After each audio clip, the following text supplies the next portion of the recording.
Leadership. It's tough. Being thrust into a position of power to become a leader of women and men, especially in times of peril, can be one of the hardest things you can ask a human to do. Consistently making the right decision for both yourself and the group can be something that some people find impossible. You have to take the interests of your entire group into mind, but also use your own expertise and knowledge to possibly direct the group away from what they believe is best. There is genuinely no easy time to be a leader. Every single day is a struggle, which is why it's so incredible when we see people who truly lead with the best of them. And today, I want to talk about one of those leaders. See, because like the rest of you, I've been keeping up with Bleach's TYBW arc this season. And one of the most pivotal characters in the third core of Bleach's TYBW arc is the new Captain Commander, Shunsui. See, Shunsui has been a beloved character in the foldings of Bleach for a long time now. Previously the captain of the 8th Division, now the captain of the 1st Division, Shunsui for the entirety of his time in Bleach has been known as an aloof, though dreamy captain, with a level of power that we truly don't begin to understand until he becomes the new Captain Commander after the death of Genryusai Yamamoto. But just who exactly is Shunsui Sakuranosuke Jiro Kiraku? Why is he so powerful? Why did he deserve to become the next Captain Commander? And maybe more importantly than anything, what's his story? Well, today I want to talk about that and a whole lot more, because today we're talking you know nothing about Shunsui. But before we get to talking on anything, guys, please, for me, like this video, subscribe to the page, and hit that noti bell. So, Shunsui Sakuranosuke blah blah blah. He's got 4 names. What do we need to know about this incredibly handsome, laid-back Captain Commander? Well, there actually is a whole lot to know and learn about him to get the full picture of who Shunsui is as a character. And thus, in order to paint that picture for you in the most complete and understandable way possible, I want to start this video off in the way that we tend to start these videos off. At the beginning. See, Shunsui's beginning is a rather noble one. See, for those of you who don't know, there are noble houses in the Soul Society. Now, we don't know a whole lot about these noble houses. We don't know their roles in society, why they were propped up in the first place, or really anything. But we do know within the confines of the Soul Society, there are 4 great noble houses. And these great noble houses seem to have control over basically everything in the Soul Society. Whether that be the Shino Academy, the Gotei 13, the Keto Corps, basically everything. Thus, that is to say that the 4 great noble houses kind of exist above everybody else in the Soul Society. Even members of the Gotei 13 can't prosecute a member of the 4 great noble houses without a fair amount of evidence that they have committed treason against the Soul Society. Now, wildly enough, we actually only know 2 of the families of these 4 great noble houses, and those would be the Shioin and the Kuchiki. However, below the 4 great noble houses, there exists lower houses. Now, as for what the differentiation in status between the 4 great noble houses and the lower houses is, we can't necessarily say. However, we do know that the Kiraku family, the family that Shunsui is from, is one of the lower noble houses. And thus that is to say that Shunsui comes from a noble family. And amongst his noble family, he holds a relatively high status. See, because Shunsui is the current 2nd son of the Kiraku family. And while a lot of you are probably saying, oh, well, he's the 2nd son, that doesn't mean that much. Obviously, the head is gonna be the 1st son, right? And like, yeah, usually that would be the situation. The 1st son would become the next head of the Kiraku family. However, that's not the case for Shunsui and the Kiraku family. So because while Shunsui was still a young boy, his older brother went off and got married and became the head of the Issei clan. Now, the Issei clan are a matrilineal line of Shinto priests. And when I say matrilineal, I mean that the Issei clan is entirely composed of women. That is to say that at least genetically, the Issei clan is only composed of women. Because throughout the history of the clan, only women have ever been born into the Issei clan, which is why the Issei clan needs to marry outside of their clan to continue their matrilineal line, which is how Shunsui's brother ended up marrying a member of the Issei clan and eventually becoming the father to Nanao Issei, Shunsui's niece and lieutenant. Yes, Nanao is Shunsui's niece. Does it make it weird that he's kind of flirting with her all the time?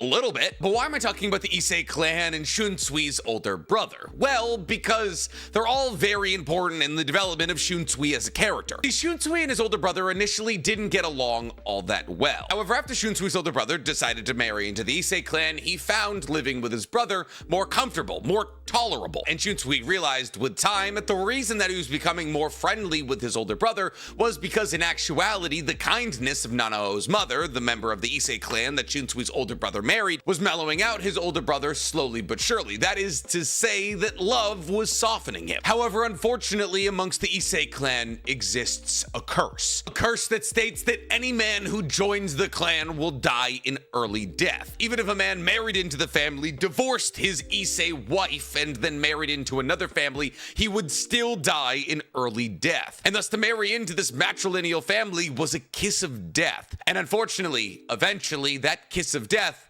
came for Shunsui's older brother. But a curse that kills every single man that marries into the Issei clan is not the only consistency that runs through this odd Shinto priestess clan. See, because outside of an anti-men curse, there's also something else amongst the Issei clan that makes them odd in the Soul Society. And that is the fact that all of the women born into the Issei clan have an inability to imprint on an Asauchi. Now, for those of you who don't remember what an Asauchi is, it's essentially what a Zanpakuto is before a Shinigami gets their hands on it. So that is to say, in much simpler terms, members of the Issei clan don't have the ability to create a Zanpakuto. But why? Well, that is because every single member of the Issei clan is tied to one Zanpakuto. And that one Zanpakuto is the Shinken Hakkyoken. However, some members of the Issei clan, like Nanao's mother, believe that the Shinken Hakkyoken is what causes the Issei curse. And thus, when Shunsui's brother eventually died of the Issei curse, his then widow came to Shunsui to give him not only the hairpins that she had given his older brother,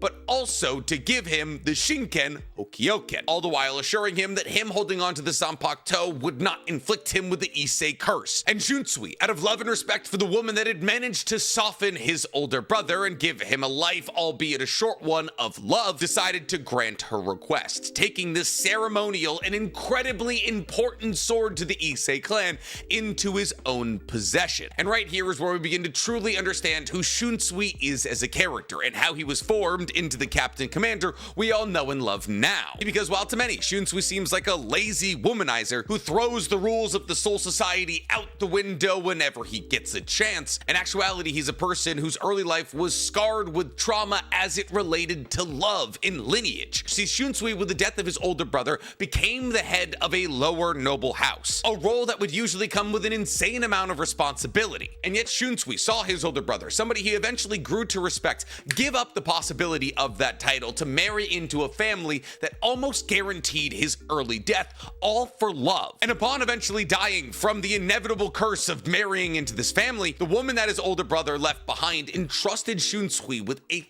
family artifact, the only Zanpakuto that any member of the Issei clan would ever be able to use. And for the crime of giving away the ceremonial artifact, she was put to death by the Central 46. And just like that, Shunsui's personality makes a whole lot more sense. Early on in his life, he saw somebody he respects give up one of the highest possible levels of authority for love. And when that curse eventually took out his older brother, the person that he loved was killed for trying to make sure that that curse wasn't passed down to her daughter, somebody that Shunsui now protects as his lieutenant in Nanao. And that's the real truth of who Shunsui is, beyond the philandering, womanizing exterior that he purposely puts out to the world. There is a deep, caring, and wise core at the center of who he is, a core that Captain Yamamoto was able to see effortlessly. Because this, when Yamamoto met him, even though Shunsui did his best to not impress Captain Yamamoto, Yamamoto sent him against his will to the Shinigami Academy. Now, this doesn't mean that during his days in the Shinigami Academy, he applied himself diligently and studied every single day. No, in actuality, he was kind of a troublemaker. Because during his days in the Shinigami Academy, he would do things like trespass into Captain Yamamoto's room, where he was able to stumble upon a painting that Captain Yamamoto hung in his office, which was a painting of Yamamoto in his quince fancy killing days. And this could be argued because Shunsui had an inkling of an idea about what Captain Yamamoto used to get up to 1,000 years ago in the Sarate, that while Captain Yamamoto saw to the core of who Shunsui was, there's a possibility that Shunsui also saw to the core of who Captain Yamamoto was. However, Shunsui wasn't nearly as close with Captain Yamamoto as he would become with the new best friend that he found with the Shinigami Academy, Jushiro Ukitake. See, Jushiro would become Shunsui's closest friend, and eventually fellow captain, which would make Jushiro and Shunsui the first ever Gotei 13 captains from the Shinigami Academy, meaning that Jushiro and Shunsui are the two oldest Gotei 13 squadron captains outside of Yamamoto and Retsu Unohana, as Unohana and Yamamoto existed in the earliest iteration of the Gotei 13, back when they were basically war criminals. However, crazily enough, when you consider the fact that Captain Yamamoto dies at roughly 1,000 years old, Shunsui and Jushiro have only been captains of the Gotei 13 for about 110 years. Now, upon becoming a captain, naturally Shunsui needed a lieutenant, and this 110 years ago, his lieutenant became Lisa. Now, Lisa, also known as Lisa Yadamaru, for those of you who don't remember, is one of the Vizards. And that relatively important wrinkle also plays pretty massively into who Shunsui is as a character. See, Lisa is a very, very different person than Shunsui's current lieutenant, Nanao, who is his niece. Lisa's pretty outgoing and pretty heavily perverted, and you'd think that would align with Shunsui's personality because he's such a womanizer, but Shunsui, in a sense, was actually perverted by Lisa, and thus the relationship he had with Lisa was actually very different than one would assume. See, because instead of Shunsui capitalizing on the fact that he found this incredibly outgoing and perverted woman, Shunsui often found himself having to be the adult in their relationship, and thus Shunsui took a fair amount of responsibility in taking care of Lisa, not only as a lieutenant, but also as a pseudo-family member. However, unfortunately, just 9 years into being his lieutenant, Shunsui and Lisa were called to an emergency meeting called by, at the time, Captain Commander Yamamoto, because Captain Commander Yamamoto was trying to create a group of people to search after the missing members of the 9th Division. Now, for those of you who don't remember, the missing members of the 9th Division happened because Aizen was at this time trying to master his holification process, and thus he was picking off Shinigami one at a time to see if they could survive his holification experiments. And when Captain Yamamoto not only told Shunsui to guard the Sarate, but also told Hachigen and Tessai of the Kido Corps to go investigate what's going on with the 9th Division, Shunsui instead stepped in and said you only need to send Hachigen and replace Tessai with my lieutenant, Lisa. And it would be this decision that would ultimately lead Lisa to being abducted by Aizen and hollowified. And thus it would effectively lead to Shunsui believing that this decision to send Lisa instead of Tessai led to Lisa's death for almost a century. And the guilt of sending Lisa to a presumed death actually changed Shunsui, because after this event and the betrayal of Aizen that Shunsui didn't even know about, Shunsui internalized the regret he felt by sending Lisa to her presumed death by changing his kimono and removing the hairpins that he wore that were given to him by Nanao Issei's mother. And this is supposed to be a rather interesting indication of Shunsui identifying that he's not worthy of the love that was given to him by his brother's wife. And it's not until eventually Shunsui comes back face to face with Lisa that he begins to wear these hairpins again. And this is a really cool, subtle way of showing the fact that Shunsui has forgiven himself for his initial decision that he made 100 years ago. That he's rid himself of the regret and guilt that he felt at the idea that his decision led to the death of Lisa. And now that he knows that Lisa is alive and well and stronger than ever, possibly he now in TYBW wears the hairpins again. And to me, that's one of the most interesting things about Shunsui. While on the surface he seems like your stereotypical pervy laid-back character, in actuality he has a really complex relationship with the concept of love that's heavily marred by the fact that the majority of the people that he's loved have died or have known great suffering because of the love they've felt. And once you understand that, Shunsui as a character makes a whole lot more sense. A person who purposely keeps people far away from his core as a person by pretending to be laissez-faire about things like love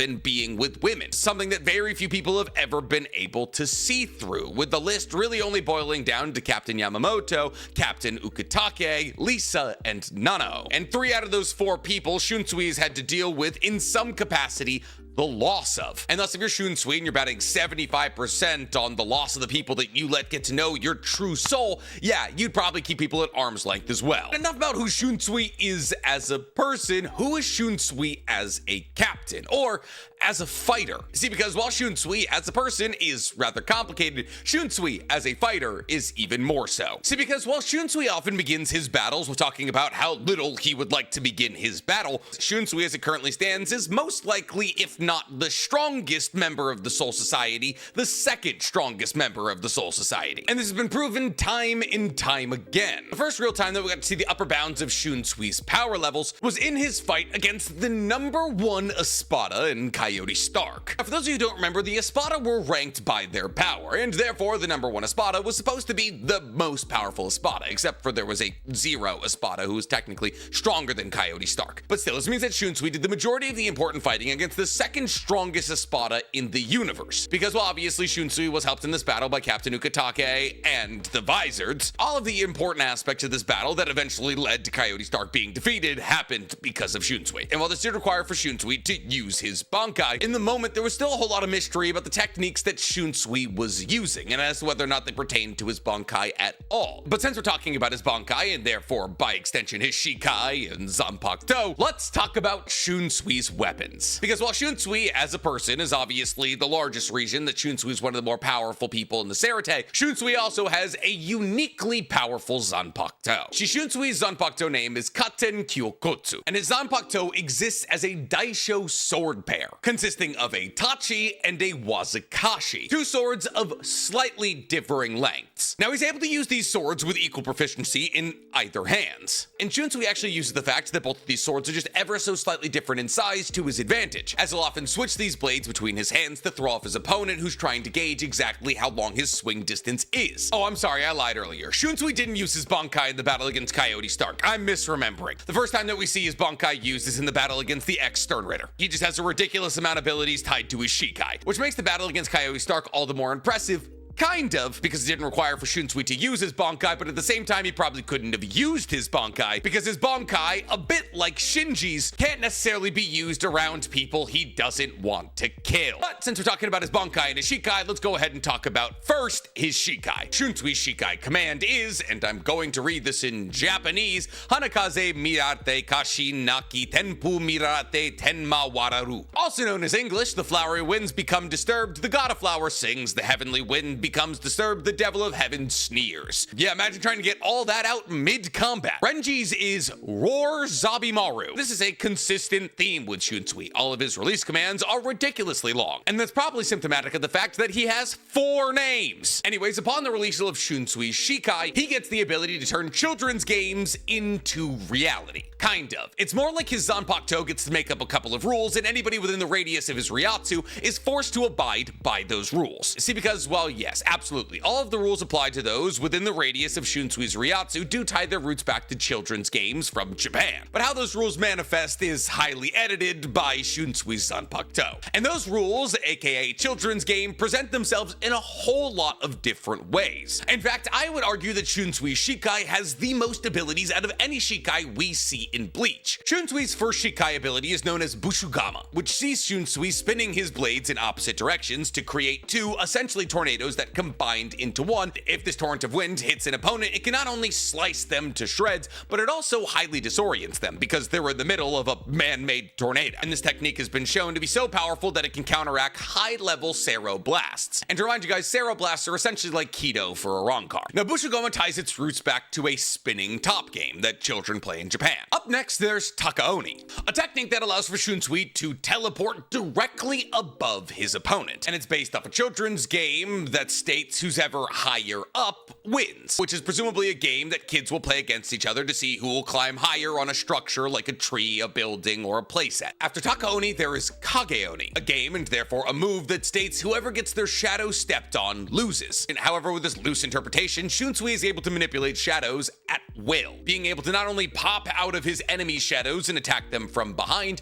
but also being able to make multiple shadow clones that are able to attack the enemy for him. After Kageoni, there is Iraoni, which is a color-based game in which you say the color that you want to cut with your sword. And upon identifying this color, you cannot cut anything else. This one's a bit complicated. See, essentially this technique has to do with the color that you are wearing. So let's say hypothetically I called out the color black because I'm wearing a black t-shirt. Since I'm wearing a black t-shirt and I called out that I'm cutting black, the amount of damage that I deliver to my opponent is proportional to the amount of black that I am wearing. And therefore, even if I only nicked somebody's forearm as they dodged my blade, the amount of damage done would be major. However, if hypothetically the person that I was fighting was also wearing black or their skin was black, I would be at risk of receiving an equal amount of damage because the rules apply to everyone. We can now only cut black. And thus the idea of this technique is to use it with colors that maximize the amount of risk for not only the caller, but also the person being attacked. After Ironi, there is Drama-san ga Kuronda, which is essentially the Japanese version of red light, green light. See, after Shunsui or his opponent are identified as it, the other opponent is able to travel towards them on a trail of Ryatsu that's left by their last attack. However, if whoever it sees their opponent on the trail of Ryatsu that's coming towards them, that opponent loses and therefore dies. And thus using this technique technically puts Shunsui's life in danger every single time he uses it. However, Shunsui is so incredibly fast that he understands that basically nobody would be able to identify him if he's coming towards them on a straight line in a surprise attack. And he's able to accomplish this because he's able to make people believe that the attack they launched at him landed by solidifying his Ryatsu and leaving an actual afterimage of a dead body behind. But last and definitely not least, we have Kagyokuri,